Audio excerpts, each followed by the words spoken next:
Good evening, televiewers. It is a pleasure having you again once more for another edition. Actually closing or drawing us towards the weekend. Then today, Thursday, we are happy to have you again. Viewpoint is a debate program where we discuss a lot of issues, be it political, economical, societal, health-wise. Viewpoint is there to bring out all these issues, to inform you, sensitize you, and educate you as well. On the Monday, we had Dr. Nick Nguayam, and today he is back again in another phase for us to discuss issues concerning a cervical cancer vaccine. Dr. Nick, it is a pleasure having you again, but today you stand in the shoes of not a politician, but as a social entrepreneur. Yeah, that's right. That's right. Thank you. You're welcome again. My pleasure to be with you. Manga Shoes, good evening and welcome as well. Good evening, Vanessa. Good evening to our viewers. Vanessa, permit me say good evening to one person. All right. Yes, those who are watching us from Jakiri. I want to say good evening to one Mr. Tata Daniel. He's watching us from Som precisely in Jakiri. From Som precisely in Jakiri. Yes. And to all our televiewers there, hope that you always enjoy the show in one way or the other. Let us take a first part of the show.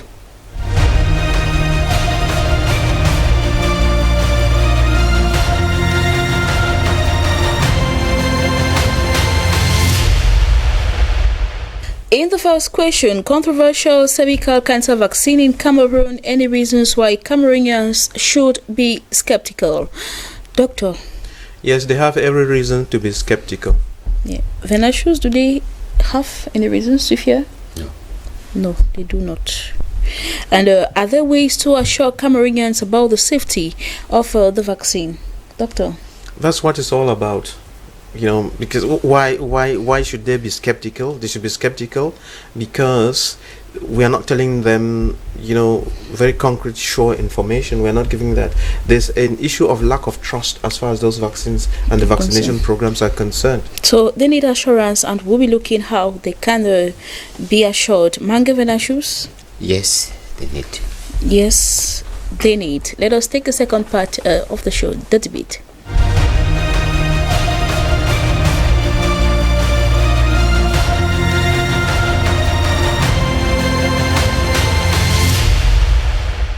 Controversial cervical cancer vaccine in Cameroon. Any reasons why Cameroonians should be skeptical? Doctor, you think that yes, that is a vaccine that was launched months back, and a lot of Cameroonians, even though institutions that went up to the extent of refusing that this vaccine should be administered to their patients, and do you think that Cameroonians should be skeptical of something that would be beneficial to their health? To answer this question, I want us to just leave it as it is and step back a little bit into the backstage, in the back room. You see, whenever you're dealing with another human being, be it one person or a crowd or whatever, the only reason why you can get on is when there's an element of trust. So it's about honesty, it's about trust, it's about truth. All right? It's about love. These are the elements that allow you to deal effectively with 1, 2, 3, 4, 5 human beings, a nation, a crowd, or in the world. If you can not trust anybody, then there's no point having business with that person. That's the bottom line. So we need trust in our homes. The husband must trust the wife must trust the husband. You cannot employ a manager to work in a service, like in this television station. You will not be employed if you were not trusted. That's the bottom line. You could be the best journalist. I don't know what you mean by best journalist. If your character is doubtful, forget it. So character is the essential thing in life. It's the real currency that moves you from A to B and moves you up the ladder. When something cannot be trusted, it's over, it's done with. That's the bottom line. As a medical doctor, when a patient would come to see me, we first have to establish a foundation of trust. If the patient does not trust me, it's over. Because it doesn't matter what I do, the patient will never be healed. And the patient will always think that I'm harming him. All right? So Although you are not competent, you're not. Yes, you are not competent. If you doubt the competence of the doctor, you doubt he could have scientific competence, but his character is doubtful. Or if you doubt anything about him, it's done with. If you know, and in our lives, if you doubt somebody's character, you cannot lend him money. And here we are talking about health. Some stranger is showing up on my door with something that he's going to administer to my daughter, and my daughter is the most important thing I've got on earth. And I'm going to take my daughter's life and entrust it to someone who doesn't have anything written on their face and their character called trust. Your product will be as good as anything, but if you don't give me enough information for me to trust you, it's over and it's done with. I don't know whether I'm getting it clear. So let us then now, before you take the microphone from me, let's make a couple of other statements. Vaccinations as a means of prevention of diseases is a very, very good thing. There's no question about that. As a principle, it is good. Are you getting me? A knife is very good for preparing food. Fire is very good for preparing food and keeping us warm. But if you see a lunatic with a sharpened knife, you run. That's the point. Yes, it's a knife in the wrong person's hands. Fire in the wrong person's hands sets the city on ablaze. So that's what we are talking about. Yes, somebody shows up with something at our doorstep, say this is a vaccine, it's going to help your daughter. Then I'm looking at you and I'm asking a couple of questions, and you're telling me a long and short story. We're just that instructed by the ministry. Instructed? No. Instructed by whoever, instructed by God. That's not the problem. The instructions by the minister is not it, because they have instructed us many things that were not right. So it's not because somebody instructed. No, forget about instructions. You are not going to instruct somebody and somebody is going to give you his daughter because you instructed, because when you give the instruction, also take responsibility. Does that make sense? It makes sense. So when that minister says you must have it, then the minister should also sign the paper to say, if there's a problem, I pay for it. If there's a problem, I go to prison. When there's a problem, don't say that I have immunity. Are you getting what I'm saying? If they can come and do that, that's great. But we like to push out things there, but we fail to realize that there's an issue of being responsible for what you say and do. And why is it we are taking vaccines? And to be very honest with you, I used to think that a white man was, after God, there was the white man. But I have come to realize that the greatest devil is the white man. Are you getting what I'm saying? They are just human beings like us. And a human being that doesn't have character is a devil. And you remember in those early years, somewhere in South America or Latin America or somewhere, I can't remember where, those white people were injecting syphilis into black people to see the effect. That's, they will come and say they are doing good for you, but they will be injecting syphilis into you. And that is exactly what they did in South Africa with HIV, injecting HIV into people. And then in Congo, they injected Ebola. And now they are telling us they are coming to inject us something, and we are looking at them and say, we don't trust you any longer. Are you getting? That's the point. That's the point. Then that trust factor was made worse because you are introducing this vaccine in the same season with COVID-19. And even as a medical doctor, don't ask me any question on COVID-19 because I don't know. Maybe you know.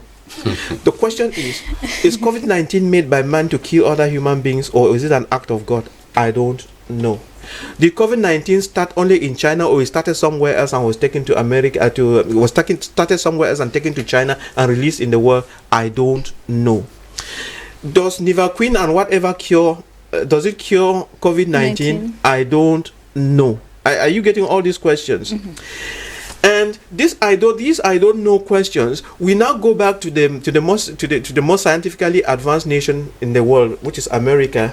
And there's this other president over here wearing a mask, president-elect wearing a mask. There's this other president who is arguing, who is not wearing a mask with his people, and all his ministers are getting infected, and people are dying. So COVID-19 is a whole mess. And then behind all these vaccine things, there's a very rich man, the man of computers. What's his name again? Bill Gates. Are you getting what I'm saying? And then now everybody is pointing fingers at Bill Gates for doing things for money, for the sake of money. So I'm asking, so this your humanitarian, this thing, is it that you love money more than human beings? So at the end, if you ask me whether Bill Gates is a good person or a bad person, I can't answer that question. And as long as I cannot answer the question whether Bill Gates is a good Bill Gates or whatever is a good person or a bad person, I will not take the vaccine. As well as you are skeptical of the vaccine. Correct. Thank you very much, Dr. Lingwa, because again, for your explanation. Because again, that vaccine, I mean, the vaccine for the COVID-19, you know what the vaccine for the COVID-19 is set to do to people. We'll get there, doctor. When you extrapolate back into the vaccine for cervical cancer, you scratch your head. You scratch your head and you think twice. Mangavena shows you think that the controversial cervical cancer vaccine in Cameroon, any reasons why Cameroonians should be skeptical? You don't think they should be skeptical with all the controversies like a doctor just highlighted? Do you see stand? I don't think so. I don't think so. I like what doctor said somewhere. He indicated that vaccination as a means of fighting and fighting any illness, is a good thing. It is. And when we're talking about this cervical cancer vaccination, it is not the first exercise or first vaccination campaign that Cameroon is getting into. Cameroon has been carrying out this similar exercises on similar issues. We have been talking about polio, we've been talking about meningitis, we've been talking about all these kind of things, and the vaccines have been going on. It's true. We cannot refuse the fact that there is a shortage in staff, in health personnel. We cannot expect to have doctors at our doors, carrying out this vaccination campaign. It is not possible because of the number of doctors, health personnel that we have in the country is a fact. But then let's look at this issue of this cervical cancer vaccination. They are talking about administering this Gardasil, because actually that's the name, Gardasil vaccine, and it is being administered on girls of 9 years, and the idea is, like in most other illnesses, vaccination is a means of prevention. Remember, it is not treating; it is to prevent. And they tell us that this cervical cancer, it affects mostly, with my little knowledge in medicine, in fact, zero knowledge in medicine, they will tell you that this the girl child, the woman, or that the cancer itself, it is rampant in women women who are active sexually. Yes, and what the medics are telling us is our girls from the age of 9 will soon be getting into the active sex life, and to prevent them walking into that stage of life and getting the infection, because one of the means of transmitting the virus, the human papilloma virus, is through sexual activity. Now, before they get into it, let us fortify their immune system. Let us vaccinate them. It is not treating them, but vaccinating them. I like the question of trust, because when it comes to patient-doctor relationship, trust plays a great role. But then, once you become skeptical, like doctor started saying about his character, about his education, about his qualification, you will be skeptical about practically everything. It is, at times they tell you, I cannot take the life of my daughter and put them at risk, like doctor is saying. That is a fact. But then when I ask the question, that is just the cervical cancer. What about malaria? When they bring about mosquito, this impregnated mosquito nets, we take them, we use them, we sleep on. What is the chemical that is in it? Do you know the chemical?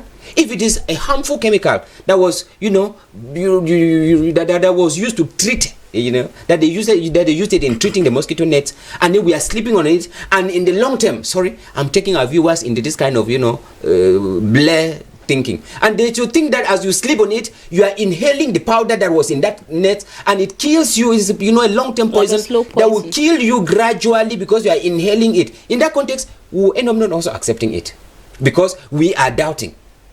Let us put malaria aside.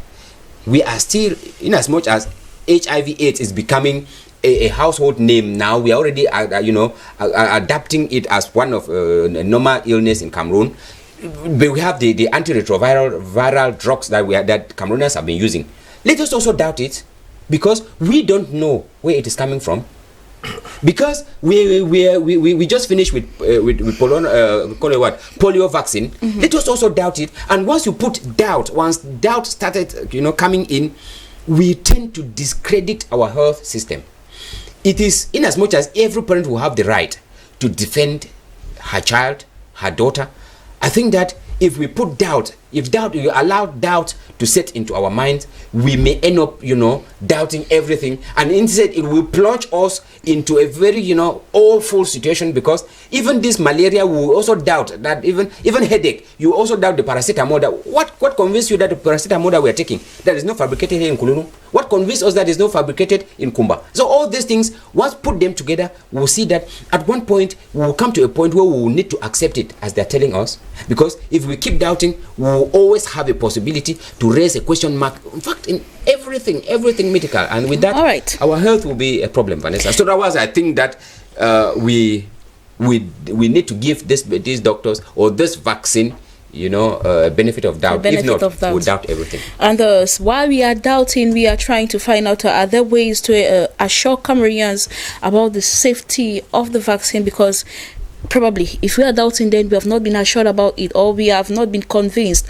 or we have not been rightfully educated about the vaccine. So, doctor, what are some of those ways we could tell Cameroonians that it is a good thing going for it? Bring your children, forget about all the yes say or the talk say about the coronavirus vaccine that will be tested in Africa, and go in for this cervical cancer vaccination.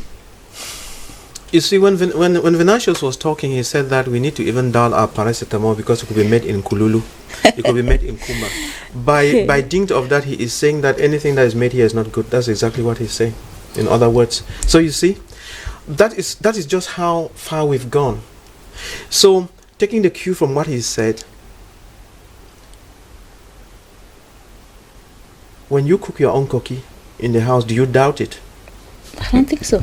Good. So why don't we make our own stuff? That's the bottom line. All right? It's true that we cannot make everything. Making vaccines is relatively very technical, okay? But already in the north, we are making vaccines for cows and things like that. So it's the same technology, and you just have to, it's not like the white man who makes it, import whatever technology he has and bring it and also make it. So we need to start making our own stuff. That's the bottom line.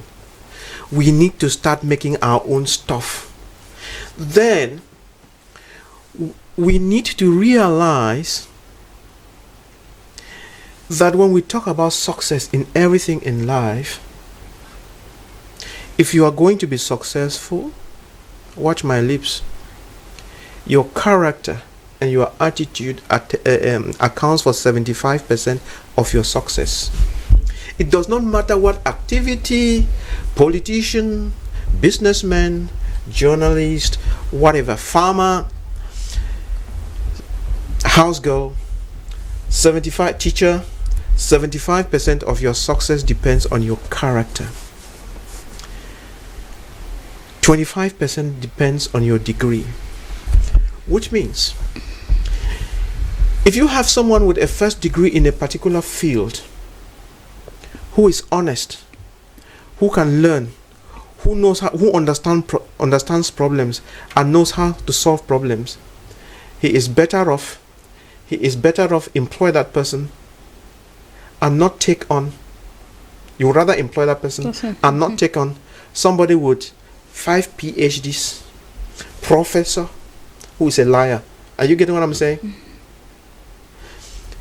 That person, PhD, 5 PhDs in whatever, be him a president who tells lies, it's no use. I don't know whether it's making sense. Yeah, he lacks credibility. Yes, that credibility is the thing.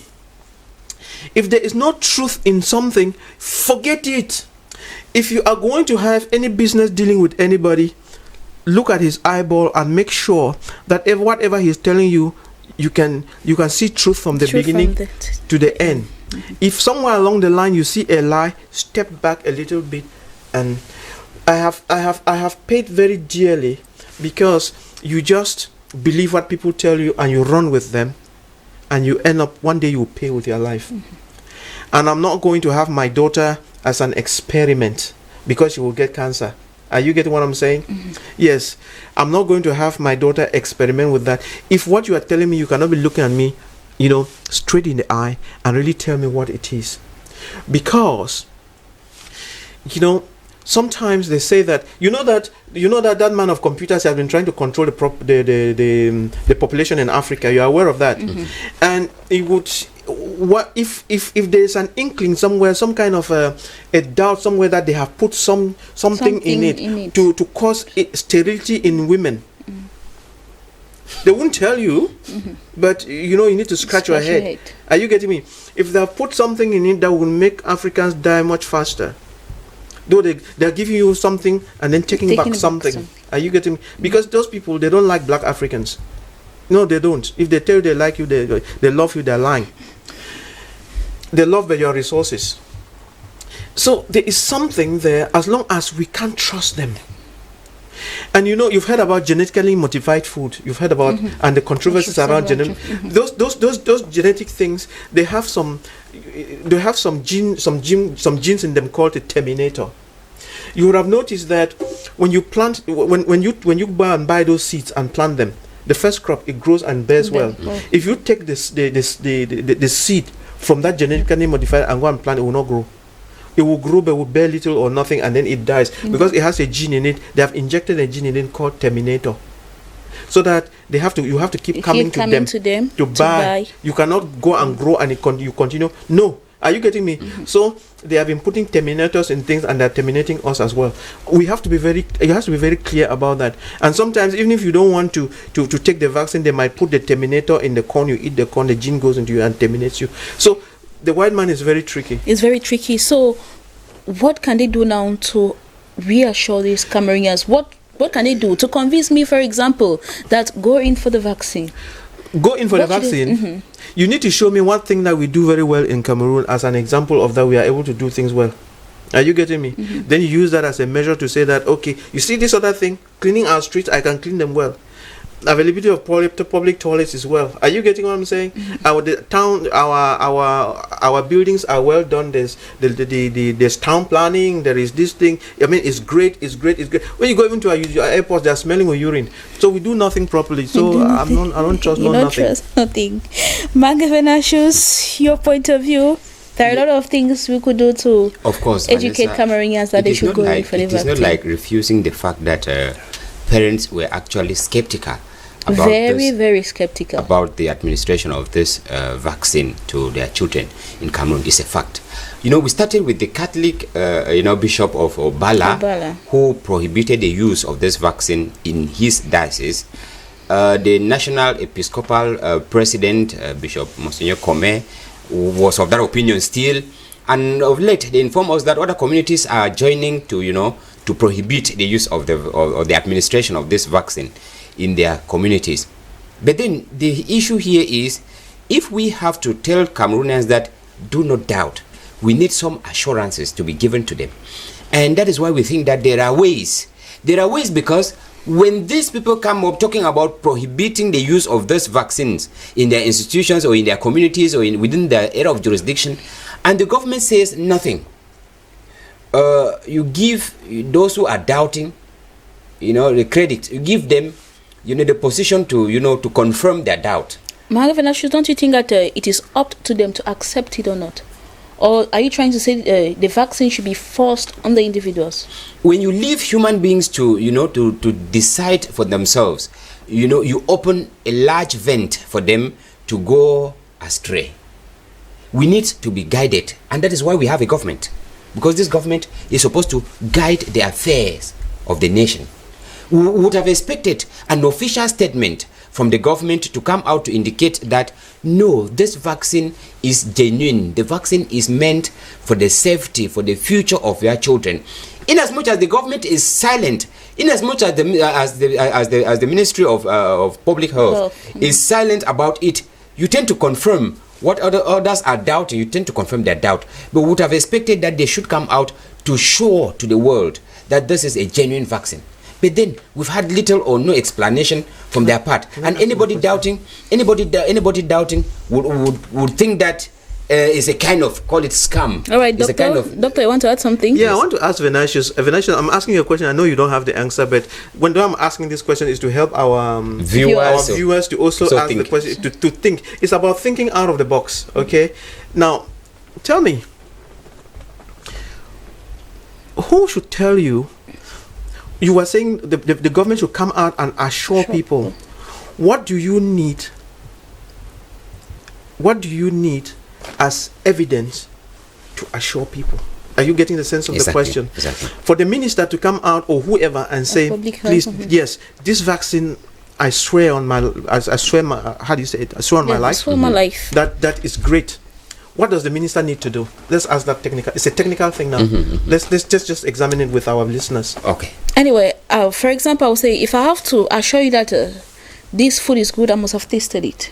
Yes. If I have to tell you that a particular phone is good, I must have used it. Yes. In order to testify that it is actually good. And you must have the capacity because tested is you are using food which is like in the mouth, all right? But you can test it in the mouth and it has bacteria, or not, you will go and give you diarrhea. Yeah, you get what I'm saying? So it's not just testing; it has many aspects to it. Okay, you understand what I'm saying? So let's take that statement to test it. How would test the vaccine? Where? Are you with who? With who? Are you getting me? Has the minister, as long as the minister has not tested it in all its aspects, so that he is 100% sure and convinced, he cannot make that statement. Correct. Are you getting what I'm saying? Actually, doctor, like you said, that I would certainly have no answer. Perhaps I push it back to our viewers for them to also think. So that's why I was thinking that when people are doubting, it is normal for people to doubt. I remember when doctor was speaking, he made allusion of the fact that this vaccine, coincidentally, unfortunately or fortunately, happened to have been around the period we're talking about COVID-19, and then COVID-19 vaccine being tried in Cameroon. Everybody in Africa, sorry. So everybody had to be doubting, and it is this assurance, this official. I still use the word official because I'm still going back to the fact that once we start doubting, we need some assurances, and these assurances must come from those who are giving us. Remember, doctor said we need to start thinking of producing our own, because if you produce your food like he said, then you will not doubt it. You eat it without even asking any question. So if we should also start thinking of, Vanessa, they said something in this country like producing chloroquine, thousands of chloroquine tablets, when COVID-19 was becoming, rampant. I don't know where we've gone with that, but then the issue here is okay. Now I don't know. Actually, so that's why I think that we should start thinking of doing our own things, so that when we say this is a made in Cameroon kind of thing, we are having this particular researcher, this particular doctor who produced it. It could give us more credibility. I must have tested it on some other people. Of course. Thank you very much, give us more credibility, and we would not doubt, Vanessa. Thank you very much, Mange Venatius, and Dr. Ningwanyam, for coming again. It has been a pleasure. It's really a pleasure. Producing vaccines is also a difficult thing, and it needs a lot of technology. But what we are saying is that there's a lack of trust, and as long as there's no trust, everything goes under. Everything goes under. That said, ladies and gentlemen, we've come to the end. Thank you very much for watching. Tomorrow is another day. We'll be there if you take a rendezvous to be there as well. See you tomorrow. Do take care and stay in the company of programs on DBS Television.